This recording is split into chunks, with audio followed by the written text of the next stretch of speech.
Let's go.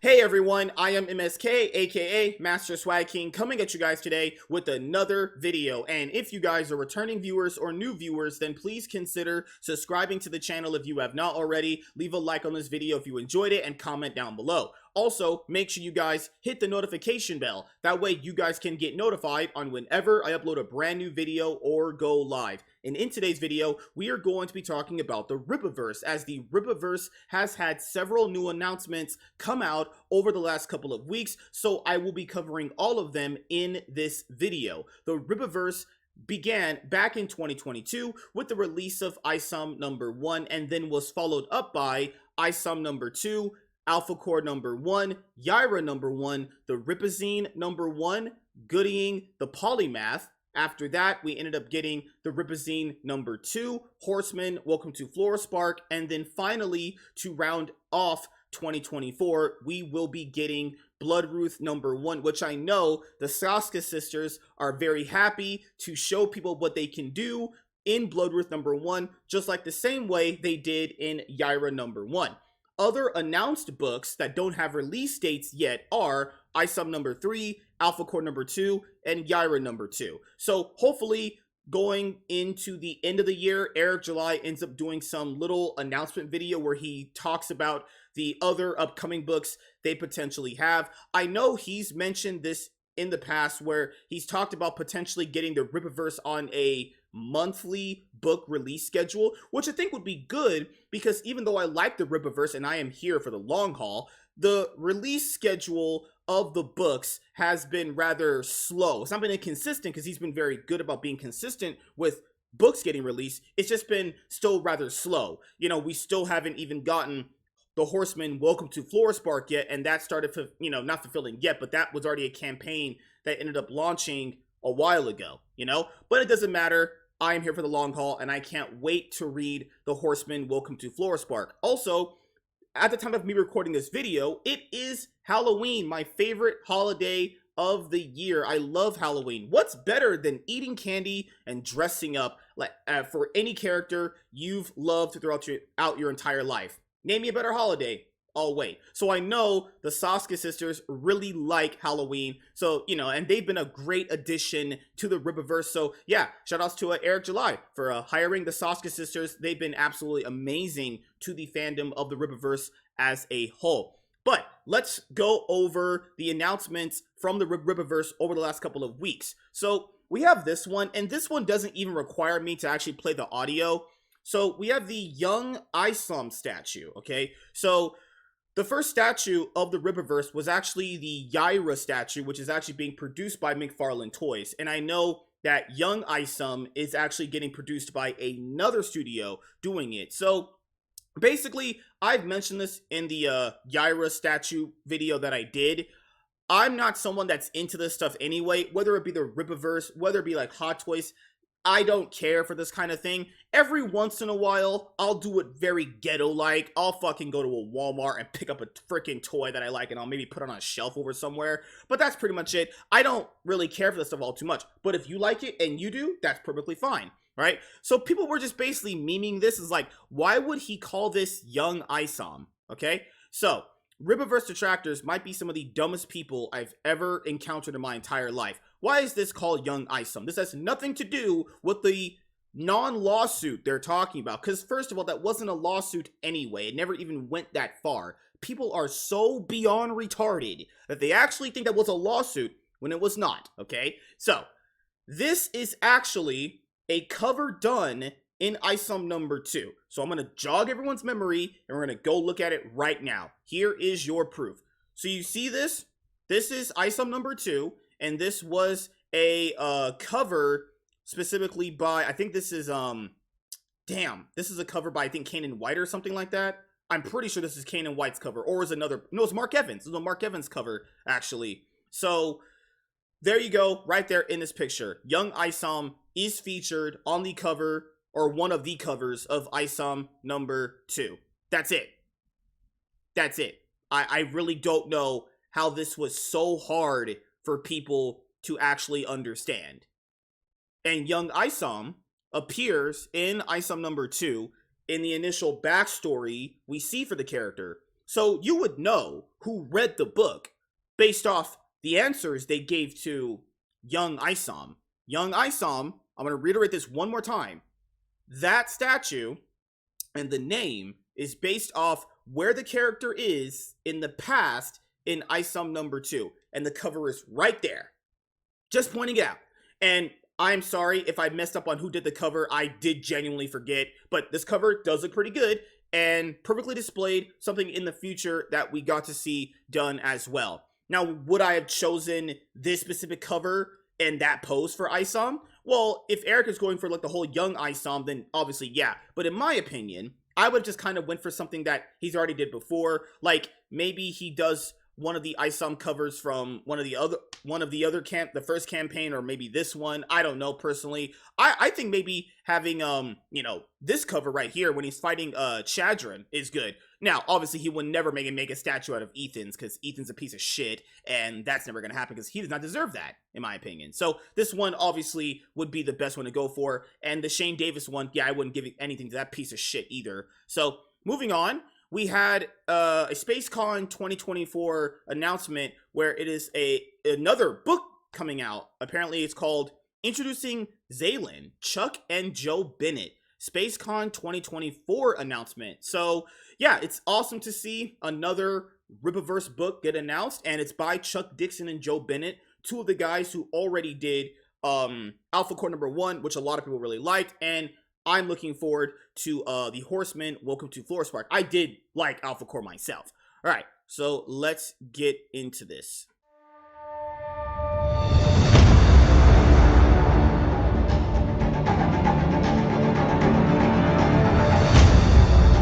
I like the music.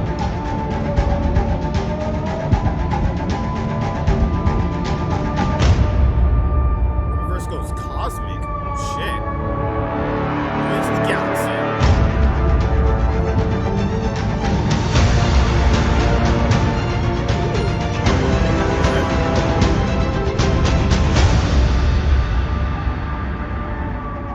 Okay, Zalen by Chuck Dixon and Joe Bennett. Look at that. What's the tagline? What kills must die? Okay, I'm digging it.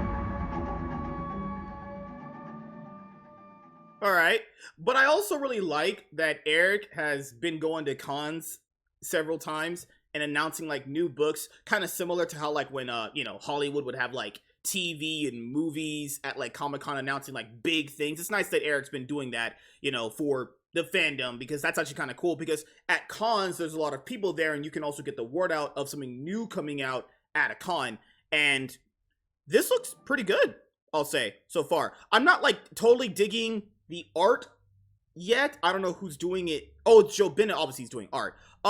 This is drawn very weird in my opinion, but obviously he's supposed to be an alien, so I guess it's fine. But maybe the rest of the book will look obviously better than this initial picture. I don't think this initial picture does Zalen very well. The back picture does. That looks really, really cool, where the character's just looking at like the cosmos and everything. So people have been talking about, is this the right direction to go cosmic when there have been several titles on the Rippaverse not getting fully fleshed out yet? But people got to factor in, they're working on those as we know of right now, right? And just because you have an announcement of Zalen does not automatically mean you're not going to get an Alpha Core number 2 or a Yaira number 2 or Isom number 3. We've heard Eric July talk about those things, obviously. For me, the universe is expanding and going cosmic is a good idea. It really just depends on how it's executed, right? And to be fair, Yaira number 1 already kind of did that in a small way anyway. You have some books that are more grounded. You have some books that are more cosmic focused, right? I mean, even in Isom number 2, it went from basically what Isom number 1 set up to like midway in the book, you get a complete shift to something more like bigger at hand, right?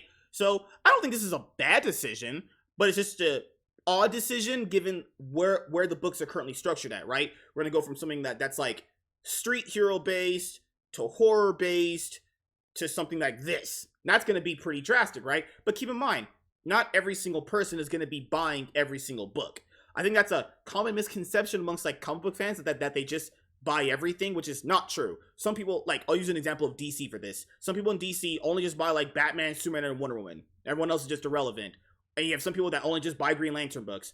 You have some people that only just buy the Flash books. You see what I'm saying here? Like, to be fair, you don't have to get every single book, right? For me, I'm someone that likes to collect a lot of stuff and read comic books as well, so I would get everything anyway. But if you're someone where if you're like on the fence about getting a book, then don't get it. It's no harm, no foul. Not every title is going to be for you. You know, the same people that supported like Isom is not the same people that maybe potentially supported like Alpha Core or Isom or 2 or Yaira. Just kind of how that thing works, right? But I like the idea. Just not a huge fan of the initial like art of that. Looks kind of funky. But, you know, Joe Bennett's pretty good at art, so obviously he's going to end up making the book look pretty good, in my opinion. So, we finally have it.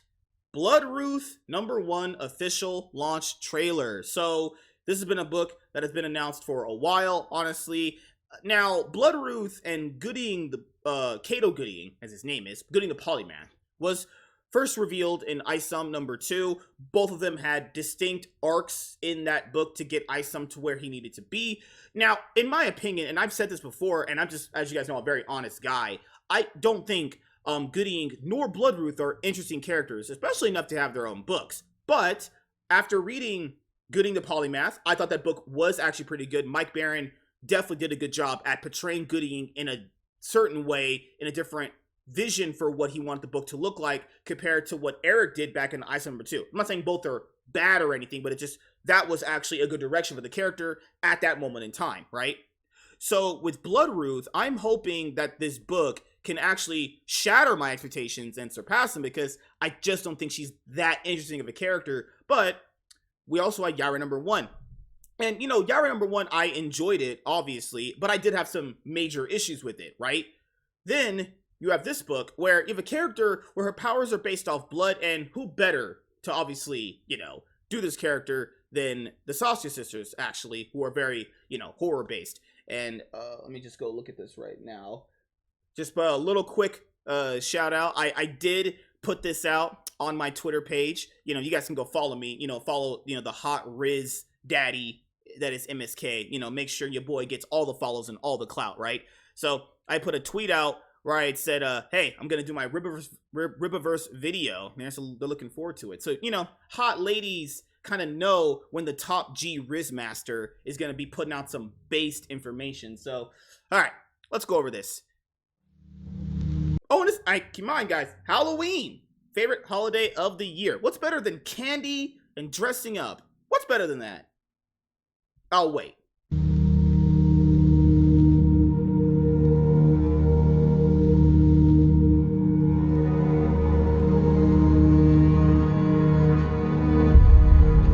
You know what would have been pretty cool is if like music didn't have like copyright bullshit with it. They could have used like the Halloween Michael Myers theme. Oh my god, that would have been fucking amazing.